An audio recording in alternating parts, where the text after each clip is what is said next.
starting the discussion at this moment. We started the discussion lightly, but this time we're starting fully, and it's on development. I mean, community development. The community level in Nigeria includes building and improving schools, providing access to clean and potable water and sanitation facilities, constructing roads and bridges for better connectivity, implementing renewable energy projects, and offering vocational training programs and facilitating adult education initiatives. And not forgetting power, because of course in the community level we need power as well. I was going to mention power.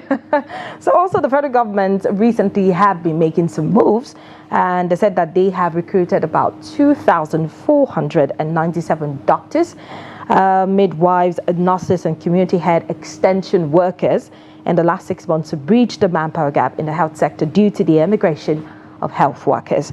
So the minister said that the federal government will release about 50 billion naira as the first tranche of the basic healthcare provision fund, and the fund is geared towards improving access to primary healthcare. Now, this morning on the show, we will be talking about, you know, community development and anything that has to do with development in the grassroots level. So joining us this morning, we have Ismail Okpemi, who is a development practitioner, and we also have Mukhtar Suleiman, a strategic communication expert.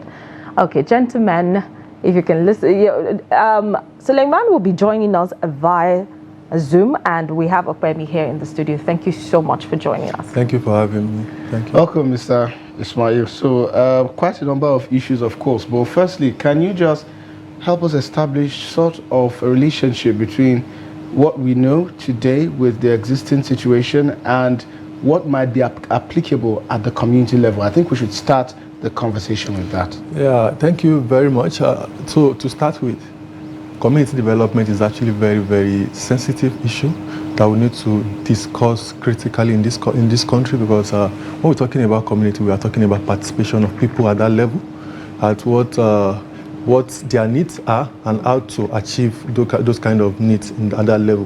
But if you look at the government that is mandated to take care of that particular relationship between the people and the government at the level, it's actually, so to say, it's redundant at the moment. Look at our local government system in the country. Personally, I can say for a fact that over 50% of our local government administration are acting on the interim level. Some of them are not elected officials. A government will just sit and say, oh, I want to appoint the son of my crony, the son of one of my allies to man this local government. And that's not the way it's been done. You can also look at what happened from the first statement that the President Bola Ahmed Tinubu made at his inauguration ceremony when he removed fuel subsidy. And since then, the income that Nigeria has been getting from the removal of fuel subsidy has actually increased. If you look at what they shared as FAC every month, it's actually triple or even over 10%, over 10-fold of what they used to get. But what's the impact of those kind of money to the local government level? Because if you look at every month, they said, oh, government, they share so amount of money to the local government level. But if you go to the local government level, they don't even get 10% of what is being sent to them from the federal level. So what impact do we want to achieve from that? And who feel some of the impact of some of the policies and programs of the government? It's people at the grassroots level. There is no power supply, there is no good health care facilities, there is no good education system. How do you want people, how do you want the future, us to grow the future of the country, to have a bright future for the young generation that are growing at that level? You can't compete. Some people at the local government level, at the rural level, can compete with their contemporaries at the urban centers because they don't have access to the same services. So I know that no matter how sophisticated or educated one is, you come from a community. Exactly. And development is key. Now, if you take a look at the structure of governance in the community level, we have, you know, councillors, we have local government chairman, and we also have the traditional rulers, of course, which actually, you know, liaise with the people in government to make life easier for people in the community. Now, give us a sense of how we have fared so far. Coming from the 1960, you know, the early 70s and 80, where the call for community development was amplified. And now that we are in the 2024, tell us how we have fared. And do we see a light at the end of the tunnel where, the community or people living in the community do not have to come to the urban centers just to make life easy for them? Okay, to go by that, I can remember between 1999 to 2007, from my own community, from the community where I come from, I can see local government administration doing projects, constructing roads, building schools, providing infrastructures that impact on the lives of the people at that level. But from 2011 down to this period, whenever I go home, the road that were constructed with that period are being dilapidated now. You can't even pass them with your vehicles again. Sometimes you have to even use bike to pass some of these. What do you think is responsible for that? So what is responsible for that is how our government at the level, at the subnational, I mean, when we talk about governors now, have actually pocketed the local government administration now. Because there is no power, except we are deceiving ourselves, there is little or nothing you can do without finance.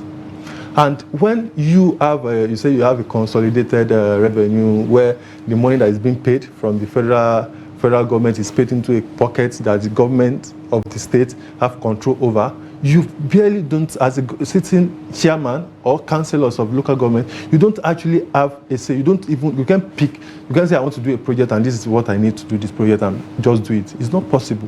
And again, as somebody that worked with communities, we did a project last year, where in collaboration with NITS, National Institute for Legislative and Development Studies, where we got some little fund from some of our donor agencies to train councillors of Gwagwalada Area Council. Let me give you but you will be amazed with what you hear councillors saying, that they don't even know that they can make laws. I mean, bylaws that will know. Where do you think all of these problems are coming from? Issue of capacity is there. Capacity of people that we are electing at that level is number one. Number two is also the active citizenship at that level. People are not even aware of what government should be doing at the level of at the local government level. They are not even aware of what the responsibility of a citizen at that level is also supposed to be. So first and foremost, we need to see how we can promote and build what they call active citizenship at that level, because it's only if we achieve that citizens can stand up and say they want to make their government accountable to them. So citizens need to be active. Yes. But then again, you alluded to something earlier, and that is cronyism. The fact that some of these governors end up maybe appointing or selecting some of their cronies to head these local government areas as it is. So if they would appoint local government chairman, interim or acting local government chairman, it means the case might not be different for councillors, which means that one might not necessarily need to expect the best when it comes to some of these representatives at the local or the grassroots levels in terms of councillors and local government chairmen. So I guess, where do the citizens now start from if they should become active participants in the activities of their local communities? How do they kickstart this drive of changing the way the old narrative and demanding for what's right, demanding for what's theirs, and also demanding that their representatives are those who are indeed capable of representing them? Okay. Let me draw your attention to something that happened recently between the federal government and ASU. And when we're talking about communities, we're not talking about just people at the community level. We have community of people, community of professionals that have different interests that they push forward to the government to say, we need you to do this. When this government came into power, they're talking about IPPI, putting the ASU on IPPIS. They stood and said they are not going to agree to that. And eventually the government said, no, let's allow you to do what you want to do. That's what active citizenship gives to you. So at the level of the local government, irrespective of how powerful a governor is, or a president is, or even a local government chairman is, if you have active citizens, you make them do what you want them to do, actually. Because we are talking about democracy. This is a game of number. And if you have this, if you are conscious, you have this awareness of what is happening around you, what is expected of the person sitting on that seat, and you know the power that you hold as a citizen to say, we put you there, you need to be accountable to us. A lot of things can actually change. And when we want to change some of these things, like I mentioned earlier, the media have a lot of role to play. Civil society organization, people working at that level of community have a lot of role to play. We've actually been doing a lot of projects. A lot is happening at the community level. We also need the media to also help spotlight some of those things. If you go to, there is virtually no state in this country that you go that you won't see one NGO, one civil society organization doing one thing or the other to achieve this issue that we're discussing on the table today. Okay. So, So we'll definitely come back to you, but it seems our guest, Mukhtar Suleiman, is ready for us now. Good morning to you, and thank you for joining us again. Good morning. Thank you so much for having me. All right, so we've been having a discussion. I don't know if you're following, but of course, community development is our topic of discussion on the show for today. So give us a sense of how we're fared so far, in developing communities in Nigeria. I think it is something that we've actually done significantly well in the country. If you look at as far back as 1999 and how far we've come, of course, it's a painful and long and tortuous process. This is not as fast as we would want it to be, but we're getting there gradually, I hope, and I think. Like the fine gentleman in the studio actually said earlier, we can get there even faster if we try as much as possible to demystify some of the concepts of how powers are being shared among the different tiers of government, different levels of government in the country. So that is something that we actually definitely need to look into doing as a country on one hand. Another thing that has actually worked against us in terms of ensuring grassroots development and community development is it is difficult for democracies to thrive in a setting where the citizens themselves are politically illiterate. So we need to do a lot of work into political literacy for us to ensure that people know their rights and have their rights. Because it's one thing to know your rights, another thing to have it. But because institutions and systems and structures of government that ensures that democracy can stand independent of political nuances are actually strengthened by the collective voices of the people who ensure that democracy engine is moving. So if we don't do much to ensure political literacy, we're always going to be doing almost no movement.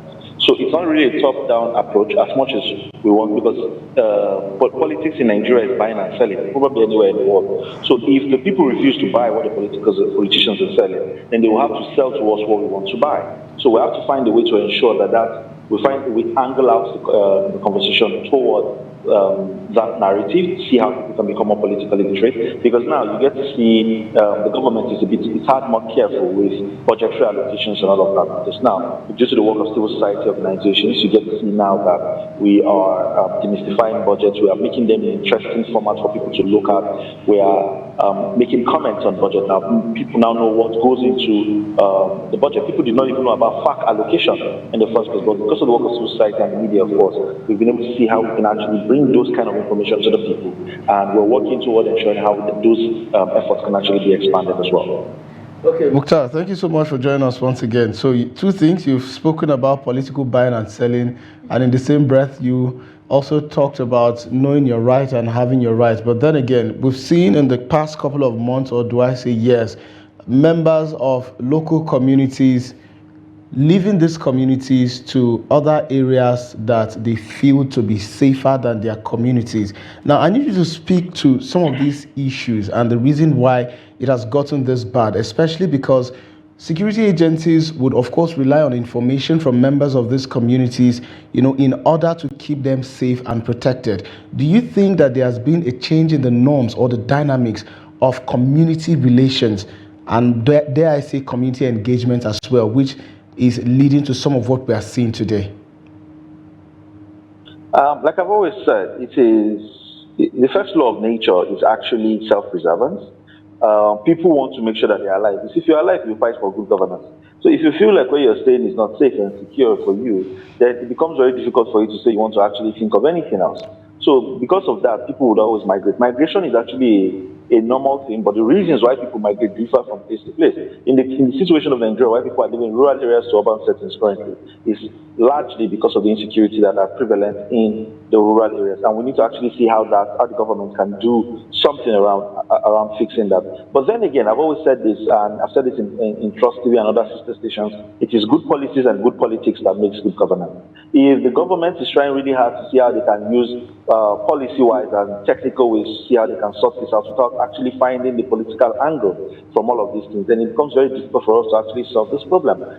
One of the first primary responsibility of government, according to the Nigerian Constitution, is to protect the lives and properties of the Nigerian citizens. And I think for the past almost 10, 15 years now, the government has fallen significantly short in ensuring that they can actually carry out that mandate, which is part of why we actually go to vote for them. We cannot keep using security as a voting tagline. We need to move beyond it and move to other areas of development. So I think the government has fallen really significantly short, and more needs to be done.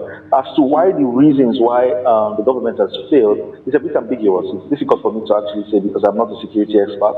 I'm not in that space. But I also know that even if the government is getting the policy angle of it right, they need to get the politics angle of it, because these things do not exist in abstract. They don't exist in silos. They are human beings, state-specific actors or non-state-specific actors who are either benefiting or who are either doing one or two things regarding this insecurity, who are benefiting one or two things from this insecurity. And the government needs to find who those people are, because that's where the political angle comes in, and find a way to actually curb them and nip them in the bud. Okay. Thank you very much, Thank Victor. you very much. Let's get back to the studio now. You did talk about, citizens standing up for their rights and being active in whatever happens in their community. Now, there's a nexus between, this is who we want to govern us or who we want to lead a community, and then what the law wants us to have at the end of the day. In the last election or the elections before, we've seen how, the law has been able to produce a candidate, in quotes, the kind of candidate that people do not want. And if you look at the political scene, let's say there's love lost between state governors and also local government chairmen, and it all spring off for the finance. And of course, without finance, we cannot do a lot. Tell us how this is affecting community development, and what can we do to solve the problems as citizens? So this attitude of our politicians, this attitude of winners take it all, is one thing that if we are able to address in Nigeria, we might be able to also address all this repercussive effect that comes with the gaps that we have in our democracy as we have today. When President Bola Ahmed Tinubu came to power, what somebody like me, that a student of politics like me, expected him to have done is to constitute a government of national unity, where you bring everybody from the opposition that you think have something. Because during manifestos, a lot of people have great ideas contested for these elections. You tap into some of these ideas, bring them together, and form a kind of formidable government that even as an opposition that is sitting behind it, when you see somebody that you voted for and they eventually emerge, working with this present government, you feel comfortable to also say, okay, let's see what they have to offer, because at the end of the day, they are all coming to the table to govern beyond politics, you get. So if we start imbibing that culture of let everybody work together, let politics be politics and governance be governance. I mean, I'm not limiting this to the ruling party alone, even the opposition.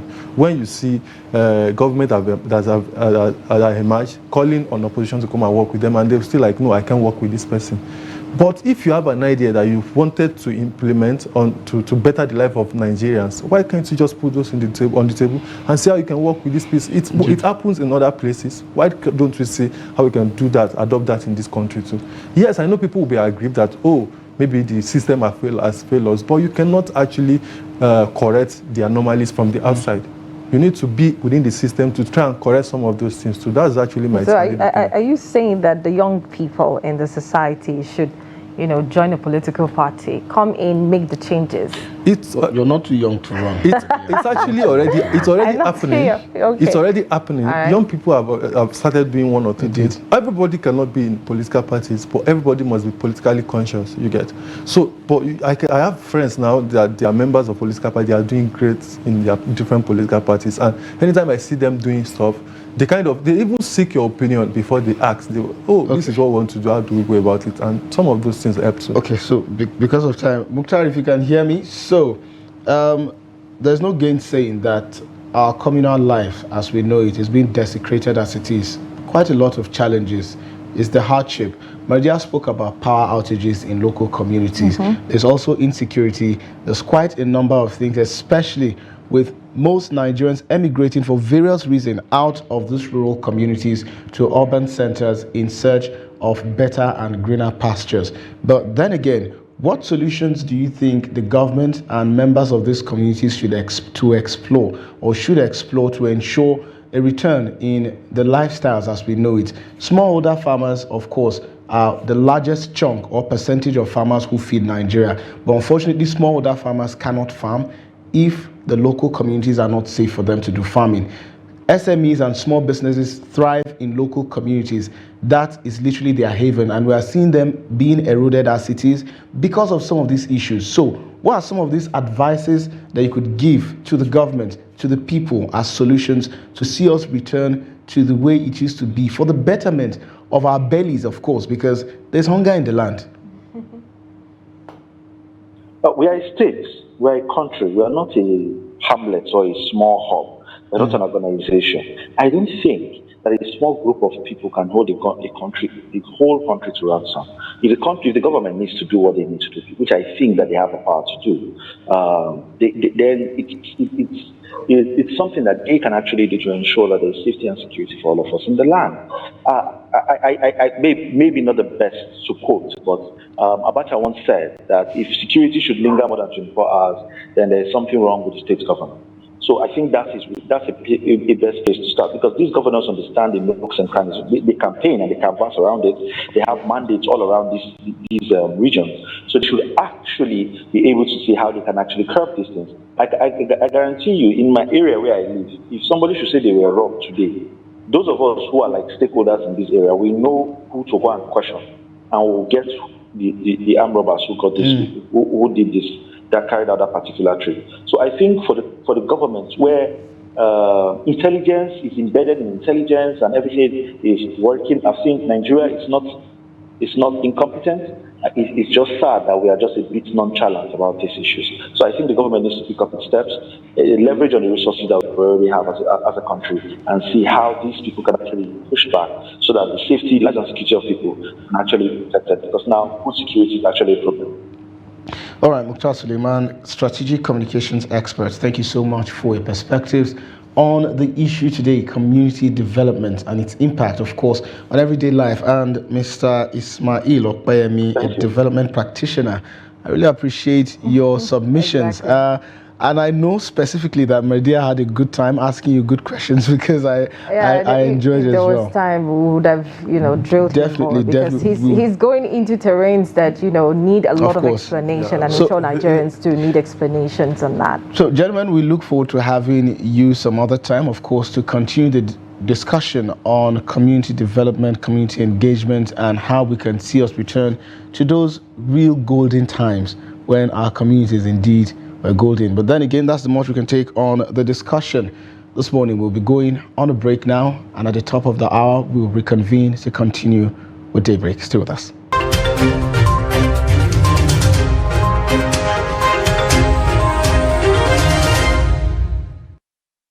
Welcome back. Thank you for staying. Now it's time for us to look at some selected national dailies and see what this newspapers are saying. But as tradition, we'll start with a Daily Trust newspaper. Of course, I have a copy here in the studio. We'll start with the lead story that says residents protest kidnapping and block Kaduna-Abuja highway. The riders are worshippers abducted in Zamfara, and bandits burn health facility houses in Katsina. We have a pictorial there. I think it's what's happening in Gaza. Palestinian children fleeing from Israeli bombardment in Rafah.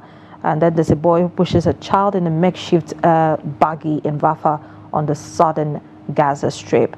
You can take a look at that story. You can actually read that as well. Then Tinubu travels to Qatar with 38-man delegation. Page 6 has details of that. Reps to Tinubu review Orosai report before implementation. Page 5 has that detail.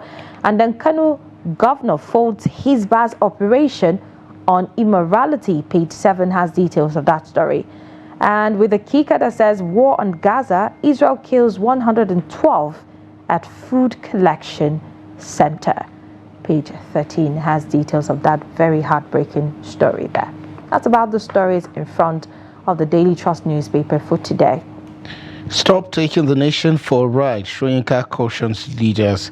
Says decentralization is central to incomplete mission of Nation being. This is the lead story on the Nigerian Tribune today.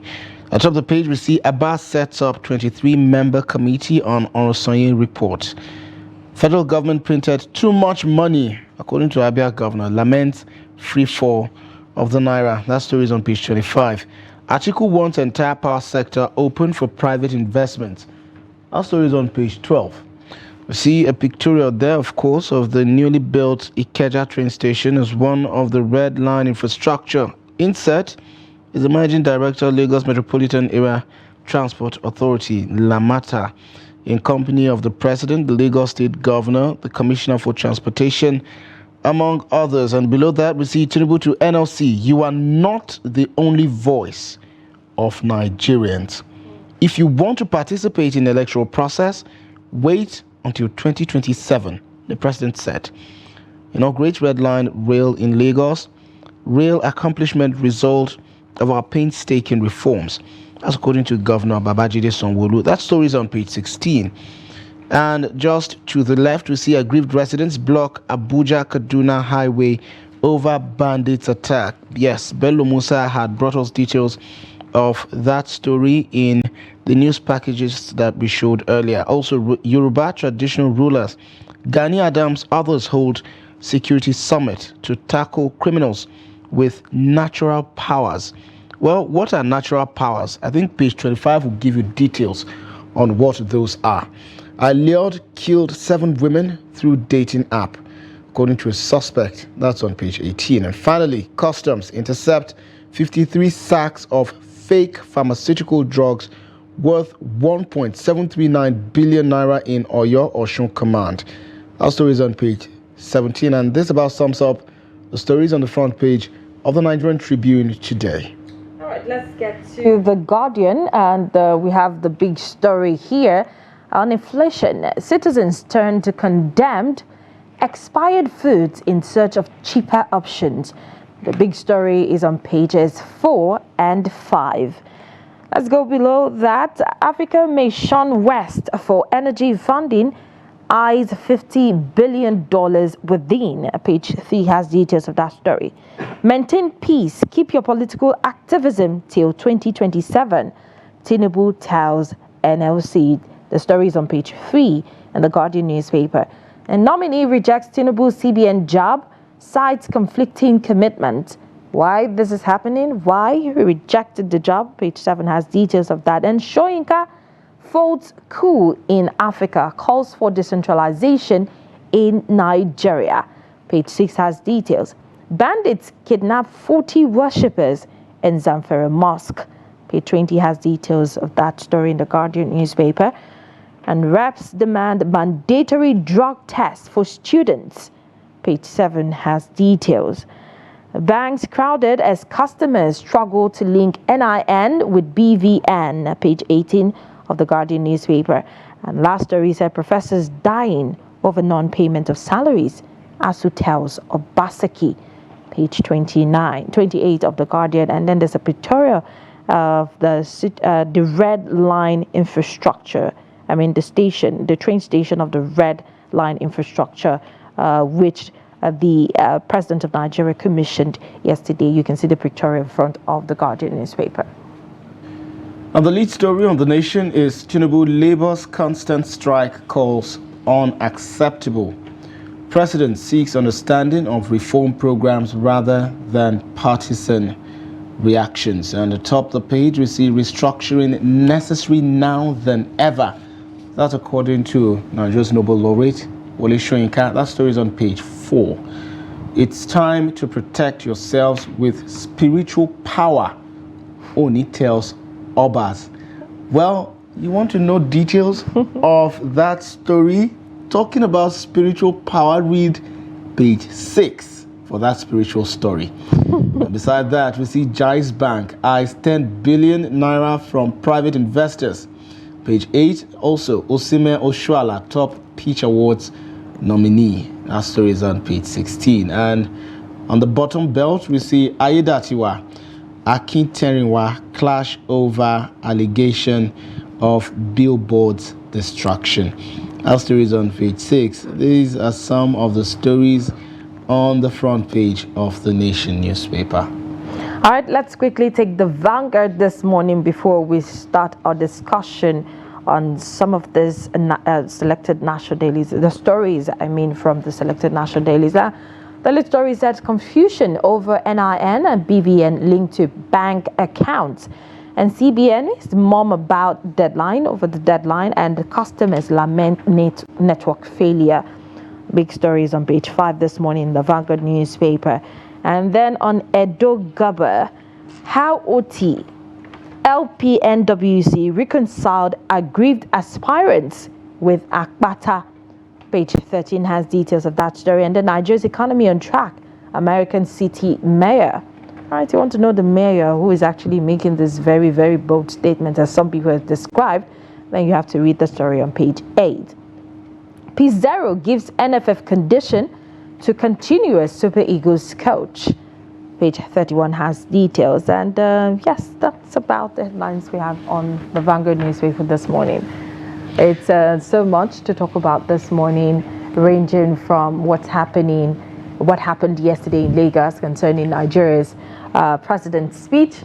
And then, of course, we have these very loud story in front of Daily Trust newspaper this morning. But before that, joining us this morning to discuss some of these stories in front of the selected newspapers that we've taken this morning, we have our very, very super editor who has always making the date with us on Fridays. I want to say thank you so much for always being here. We appreciate all of the contributions. We have our editor-in-chief of the 21st Century Chronicles here Mr. in the Nuruddin studio. Abdullah. Mr. Nuruddin Abdullah. Mr. Nuruddin Abdullah he's yet to give me my palliatives, by the way. The last time he told me that it was because they were snatched somewhere around Suleja, Kaduna, Abuja Road. But Can that be his mouthpiece this morning? I think that's recently the Senate. Oh, I'm voicing a complaint, actually. Yes, actually. And the Senate said he apologized that, there was no 30 million or 30 billion given to anyone. So he was expecting that money, actually, but it never came. So. Well, I think we can have that conversation after this program. But then again, residents protest kidnapping block Kaduna Abuja Road. Bello Musa had that story. If we could get clips from it, that would be lovely. But Mal Nuruddin, they came out in their numbers. They were holding the pictures of some of these vigilantes that were unfortunately killed when that happened. We saw videos of the Commissioner for Internal Security and Home Affairs, Mr. Samuel Aruwan there. He tried to calm the situation, but then again, this is not the first time. Perhaps your perspectives on these issues, and especially when we would see a reduction in some of these activities in the Northwest region. Yes, what happened along the Gonengora axis of Kaduna Abuja Road, was unfortunate. It wasn't an isolated incident. If you look at I think the last 48 hours, worshippers, number about 30, we are kidnapped. Yes. Some have 40. You understand. Then health facilities were burnt along the Katsina area. Even before the incident, Gonengora axis, we are vigilantes, we are killed, and some civilians were abducted. There are some packets of attacks. So we are looking at a sort of a resurgence. The attacks, there are some sort of a lull some weeks ago, but now it seems that the bandits, are regrouping, despite the feats recorded by the security agencies. Some of the key commanders or kingpins of this kidnapping for ransom groups have been picked. Neutralized. So what they use. People have the right to protest. That's right. But it's just like Plateau. That Gonengora axis was notorious for certain things that are not good, you remember. Right from 1999, 2000, a lawmaker was hacked to death there. A House of Reps member. during the Sharia crisis in Kaduna. So blocking the highway will create another scenario. It was a legitimate protest. They have the right constitutionally. But blocking the highway, Was not hoodlums, situation. and what if take advantage of a this? small thing can spark communal, religious. Nigerians are just desperate for small excuses to go to over each other's throat. So that's just my take. Because immediately Gonengora Starts. you say Gonengora, it sends some wrong signals to certain quarters. So that was just the issue. And I hope the military, while they are picking the kingpins of these kidnapping groups, they should equally secure some of these areas. You saw what happened in Zamfara. Even before the last the abduction of the worshippers, there are some packets of incidents. Yes. We saw it in Katsina, even burning health facilities. Then in Kaduna, around the Sanga area, the border between Kaduna and Plateau, Sanga going to Akwanga, you understand? A village was ransacked, and the pictures were gory. You understand? So I think the security agencies need to firm up their. Do you also share in this belief or in this opinion, and not a popular one though, that some of these attacks are coordinated to take the government's attention from what matters most, which is fixing the economy and making Nigeria go continuously in circles, because they come at a point and the entire news space is awash with a lot of security incidences from one region to another region, and then for a moment it's quiet, and then it comes up again. What's your take? What's your perspective on this theory? I think I don't want to share that hypothesis you have just mentioned. Economy, security, they are going pari passu. Indeed. The fundamental role of government, as enshrined in Section 1 of the Constitution, protection of lives and property. Any government that fails in doing that lacks the locus to exist. You need to be alive to eat. If you look at the fate of people in the IDPs, it's a very terrible situation. So the government, and we are not how can I put it? The society must have some bad elements, and that is why there's government, and that is why there are security agencies to rout out those bad elements. Those who can be reformed can be sent to correctional centers. Those who need to be neutralized, as the military is using, there is need to, because they cannot be reformed. So while you are fixing the economy, you should as well deploy more resources, more strategy, more talent, more men in ensuring security, because that's the number one. You have to secure the lives and property of Nigerians. If you fail to do that, then you are actually losing your locus to exist as a government. So they go pari passu. Okay, let's take a look at this now, editor. Kano government falls Hisba's operation on immorality. Kano is a terrain you're quite familiar with, and the activities of Hisba, of course, appears on papers and news outlets from time to time. What's your take on this development? I think there is even more development to that. The Commander General of the Hisba, Sheikh Ibrahim Daura, has resigned this morning. Interesting. Yeah, he resigned this morning. That means we have some breaking news then. Yeah. Actually,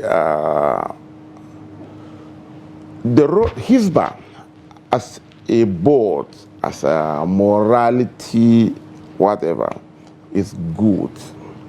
But like the governor rightly said, we said this all the time, they shouldn't be lawless. They shouldn't use talks. Islamically, it's amr bil ma'ruf wa yanhauna 'anil munkar. They preach goodliness and they preach against bad habits and what have you. So there are modus operandi that should conform with this thing. And they should be conversant with the fact that we are in 21st century. 10 years, 15 years ago, we don't know anything like TikTok. 30 years ago, there was no WhatsApp, Facebook, and what have you. All these things are here. So the operation of the morality police must conform with this. That's current reality. Yes. You have to, it's just like we're talking about security. You have to devise 21st century mechanisms using drones, using intelligence, tracking, and what have you, to address the criminality. Yes. But when you are using a gunhu gestapo, like we saw videos of heavily built men cuddling, I don't want to use that. When I say cuddling, it means another thing. Heavily chested girls and herding them into heavy mobile vehicles. Ideally, you should have women to do that. Ideally. Ideally, yes. you understand. And Hizbah should have a legal department. So there are certain things, and you know, the problem at that time was they said that even pinpoint certain areas. There are bigger hotels. The bigger culprits are the politicians, the big guys, but beyond the reach of Hizbah. Indeed. So apparently, I think the modus operandi need to be reviewed. So unfortunately, Sheikh Darawa has to cave in because of Murja Kunya. And Hizbah should stop wasting its time and resources on TikTokers. There are certain things you cannot change. TikTok is not registered in Kano. Murja can as well move to Kaduna or Abuja and be doing whatever she's doing. So unfortunately, the thing, you know, and look at what happened. She was arrested, arraigned, remanded, and released controversially. They said that some top government officials released her from prison without even Hizbah knowing or even the judge. And what the governor said yesterday is sort of a subtle confirmation of that. But he was right. He's mentioned of those videos. Ransacking hostels inhabited by Muslims and non-Muslim students. I don't think the operation is seems like a violation of the right of privacy of someone. Do you think that that's why the leader has to resign this morning? He said it. It's quite controversial. He was consumed by Murja Ibrahim Kunya. These are female hostels. You need to bear in mind that this is a female dormitory. It's not a male hostel where you'd expect to go in any day, anytime and meet whatever. This is a female hostels when in the conservative north. The bone of contention here is the modus of operation. So the morality police need some structure. Exactly. A modus operandi. And they should stop wasting their time on TikTokers. And they should stop wasting their time on TikTokers. All these things because of one girl, Murja Ibrahim Kunya. Wow. Okay, so talking about people who are causing trouble, the NLC and the president have been slugging it out. Yes, indeed. You're not the only voice of Nigerians. You see, I find this statement very... It's been some sort of a trade of words, you know. So if you want to participate in the electoral process, well, wait until 2027. The president says, I need your perspective. I need your opinion on this. I hope the president was speaking on a lighter note. Okay. Because I hope. Why not? Why are you hoping Why were you hoping? Because that is it's a statement that is politically incorrect. They are Nigerians. But the NLC are not politicians. No, but they are Nigerians. Indeed they are. First and foremost. And they are electorates. They have every right to hold power responsible. Do you allude or believe at this material time that many Nigerians see the activities of the NLC, especially right now, as totally unnecessary, bearing in mind that the NLC is threatening to down tools if the government fails to do what's right? Now, who bears the brunt of the NLC downing tools? If not we, the average and common Nigerians like myself and yourself viewers, who would have to contend with a complete absence of services if the NLC down tools for the same issues that we're facing It's currently? not even about services. It doesn't start today. Okay. We suffered under Buhari's 8 years, whatever, because of what we did to NLC. When Buhari, who participated in anti-fuel subsidy removal protests twice, one in Kaduna and one in Abuja. 2013, 2014. Yeah, during Jonathan's time, was elected and he removed subsidy. NLC at that time under Waba led a nationwide protest. But do you know what happened? Because Nigerians were so much in love with Buhari, in my presence, around the Agariki area, I saw, can I call them APC or Buharists, Buhari apologists, attacking NLC during one of the protests. NLC was silent. They were described in the most terrible, they were PDP agents, they were agent provocateurs, and all that. NLC lost its voice. They surrendered us to Buhari. The rest is history. We used to have NLC is the last man standing. NLC and ASU. They are the last two organizations that speak for the generality of the masses, irrespective of the political leaning of the government. But you said no, you are so much in love with APC, or you are so much in love with Tinubu, like we are so much in love with Buhari and APC that no NLC. But look at what happened. We suffered for that. So what the nationwide protest they did, look at the reports. The NLC, to be fair to them, conducted themselves in the most honorable manner across the state. Indeed. The police commissioners, we are praising them. We saw in Lagos State where the police even shared beverages to some of the protesters. We saw what the commissioner in Kano was saying. And what were they saying? They said, no, they were not protesting because of the 35,000 whatever. It's because of the general hardship. It's a legit protest. Okay, so Edito, let me get your thought on this. Prior to that protest, TUC pulled out, and then just a few hours to the protest, we saw the National Association of Nigerian Students also pulling out of that protest. What does this say to, the NLC and... Are they breaking ranks? It's usual. It was started during the military time. At the time, NLC was being led by even a sole administrator appointed by the military government. We remember the Pascal Bafiao and what a few, you understand. Ibn Buhari wanted to do that. Wanted to divide NLC. Ajero, who was based in Lagos, to lead one faction, and Waba to lead another. It didn't succeed, so to say. Even ASU was so similar. They registered two other just to break the rank of ASU. But at the same time, we are poor students of history.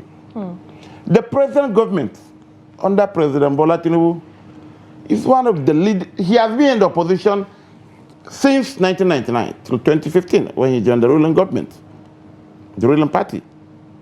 So when you're talking about protests, he laid Lagos, the center of all protests in Nigeria.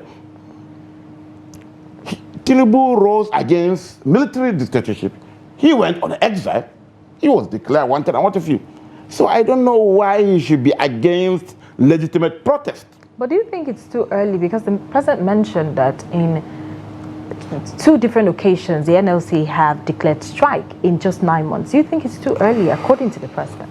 It's the same thing we did with Buhari. You kept on giving excuses to Buhari until he grounded the country and left to Dora. There is nothing wrong in holding power accountable. He was elected by a popular mandate. He is not a sole administrator.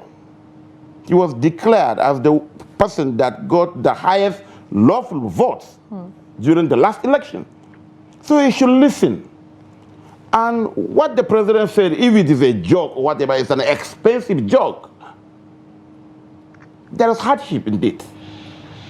Indeed, there is hardship. You know, flaunting all these things, he's in Qatar. You're saying with about 38 or 32, including his biological kids. What some people here where did they get the dollar for the BTA? All right, there's so many things that we need to talk about this morning. Before we go, let's just talk about the Orosanye report. Let's just say we have 1 minute. I just need your thought on the Orosanye report. Reps telling Tinubu to review Orosanye report before implementation. I hope the president will have the political will to implement it. Buhari, in 2014, Jonathan directed the full implementation of the Orosanye report, the white paper. Just before Buhari left in 2021, he directed the full implementation of the Orosanye report. He set up 3 different committees after the white paper, but nothing happened. Now they have 12 weeks. They have 12 weeks. And like the House said yesterday, and like the Chief Femi Falana said, Orosanye report is 12 years old, outdated. We have a ministry, federal commission of Almajiri. Which was not there. Can you imagine? At that time. Just giving food to the boys. So they need to do a very thorough job. March, scrap, and what have you. And you know what to do with the workers. The report is an old report, and we do hope that the government, in its plans to implement the report, will also do its due diligence by doing a review of the report to ensure that it meets up with current realities. That being said, this is where we draw the curtain on the program this morning. I'm Nuruddin Abdullah, editor of 21st Century Chronicle. Thank you. It's always a pleasure having you and hearing your perspectives. And we still always look forward to having you share the palliatives that you promised us all the time. From me, Sagir Ibrahim, I say thank you so much, viewers, for being a part of our day this morning and for following the program since 8 a.m. when it started till now. Do well to follow the conversation across our social platforms as more programs, news, documentaries continues on Trust TV. Happy new month, happy first Friday of the month, and have a lovely weekend. And thank you so much for being a part of the program. My name is Martia Umar. For Pizarro's updates, if he still remains the coach of the Super Eagles, you got to get that at the top of the hour on 360 Sports on Trust Television. Thank you again.